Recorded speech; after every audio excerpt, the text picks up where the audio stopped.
ये डिज़ाइन बनाने के लिए मैं इस तरह की बीड्स ले रही हूँ और ये बारीक शुगर बीड्स ले रही हूँ और इस तरह की फ्लैट बीड्स ले रही हूँ। मैचिंग कलर का थ्रेड लें और इसे इस तरह से स्कार्फ के एज पे अटैच कर लें, या ड्रेस के एज पे लगा रहे हैं आप तो वहाँ वैसे अटैच कर लें। इसके बाद इस तरह से आप बीड्स को अटैच करें, 3 बिग बीड्स, एक फ्लैट और एक शुगर बीड।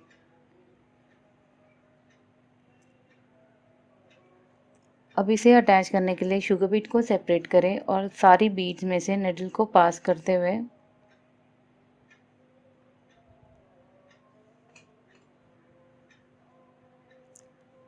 इसे एज पे अटैच कर दें।